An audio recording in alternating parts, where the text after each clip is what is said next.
What's up, everybody? Today we're talking about two awesome ultralight windbreakers. We're going to be comparing the Patagonia Houdini and the Cotopaxi Teca today. These windbreakers are great whether you're running on the trails, doing a little bit of hiking, rock climbing, or just riding around the city on your bike.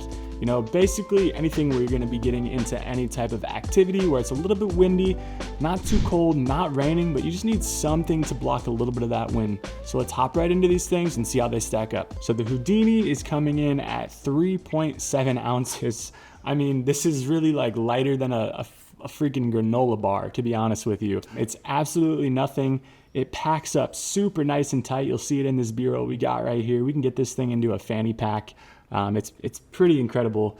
It's also made with 100% recycled ripstop nylon and coated with that PFC free DWR. So it does come with a little bit of rain protection. You know, it's not waterproof, but it's good for a sprinkling. It's good for a light dusting of rain.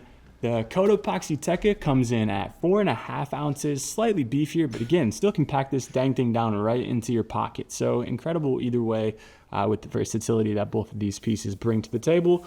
Also made from that recycled polyester taffeta, but it's got that water resistant DWR as well. The biggest thing that you notice between these two is really just that color pop and that flare that you get from Cotopaxi. You know, you see that nice color blocking. Again, that's what they're known for. Patagonia coming in with a little bit of the cleaner colors, just that green, that gray, that black, that orange, one color. Looks good, still pops, but definitely that's the biggest thing with the material that you'll take note of here with the Cotopaxi stuff. All right, so obviously both of these things are stashable, packable, built for fast and light missions, you know, all that good stuff like we've talked about.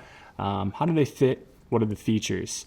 The Houdini is definitely the minimalist of these two pieces here. You know, that one chest pocket that you have coming down the side, super slim fit, cinch hood, no hand pockets, no frills, super simple.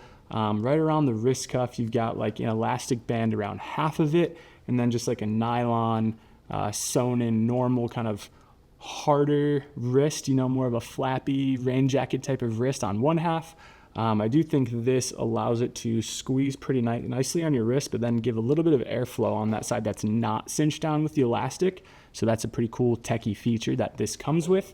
And then, you know, the Teca adds that 2 zippered hand pockets on the side, as well as that kangaroo pouch right there in the front.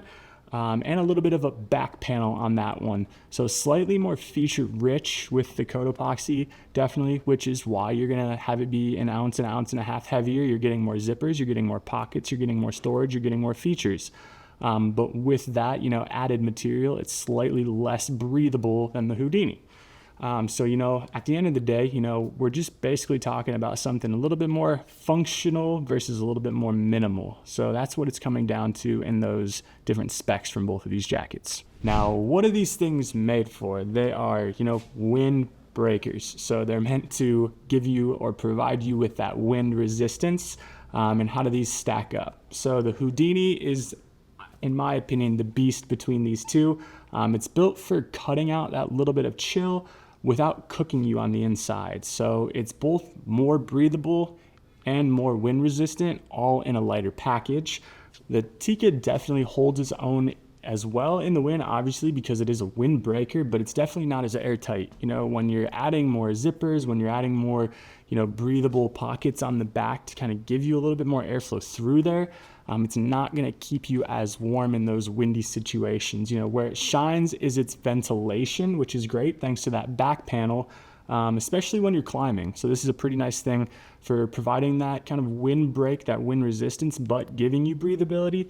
But when it comes to just pure wind breaking capabilities, pure wind resistance, the Houdini definitely takes the cake on that one. Next, we're going to hop right into style and sustainability. We've talked a little bit about it. You know, I think that in the industry, Cotopaxi and Patagonia are two of the best, not in just the outdoor gear industry, but just the clothing and fashion industry as well. When it comes to, you know, eco-conscious brands that are really putting their money where their mouth is, recycled materials, giving back to the land, giving back to our different national parks and different areas, not only here nationally in the US, but all around the world.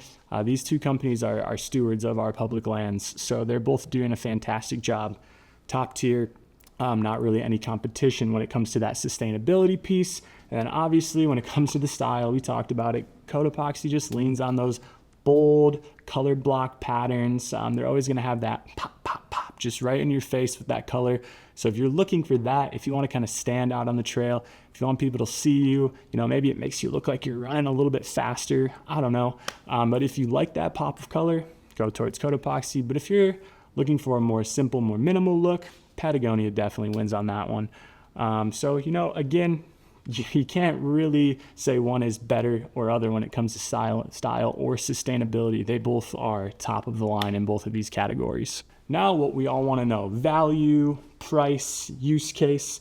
So the Houdini, being a little bit more of a techie piece of clothing, is coming in at $109. I think it is worth that upper price point there because you are, again, buying it for that lightweight, super windproof, that barrier that's going to keep you nice and cozy in lots of different situations, not too hot, not too cold. Super, super useful techie piece of gear. And then the Teca is a little bit more budget friendly, coming in right at $80, So if you're paying for those weight savings, name brand performance, proven trail durability, Patagonia is going to be the winner on that. But Cotopaxi's price to performance ratio on this one is pretty hard to beat, coming in at $19 cheaper than the Houdini here with that Teca. So $109 for the Patagonia jacket, $80 for the Cotopaxi jacket. Something to take note of there. So which one is for you? Which one do I like best? Who is this for? If you're going, ultralight, storm chasing, go Houdini. If you're getting out in the backcountry, if you're really rock climbing, if you're doing some hardcore trail running, the Houdini is definitely going to be that piece. If you're looking for that techie fabric, that piece of material that's going to pack down the lightest, the smallest, that's the one for you. But if you want, best bang for your buck, solid ventilation, and a nice pop of color, you're going to go for the Teca here from Cotopaxi. So either way, you're definitely wind ready. It just depends on your use case and how you want to look while you're getting outside. So that's really it with this one. Super simple. Again, can't go wrong either way. It is your choice, what you want to look like, how much you want to spend, and the performance you're looking to get out of these jackets. If you are interested in checking out anything we have, in the activewear category, head on over to our website at ridgeandriver.com and use that code YouTube10. We're trying to save you guys a little bit of money when you're making your first purchase on our website. So definitely head on over there and check that out and use that code YouTube10 to save yourself some cash. Drop a comment, leave a like, hit that subscribe button, hit the notification bell, all that good stuff. Helps get us into the algorithm and helps us keep doing these things and having fun. So again, thank you so much for watching. Make sure to subscribe. We'll see you out on the trails. Later, y'all.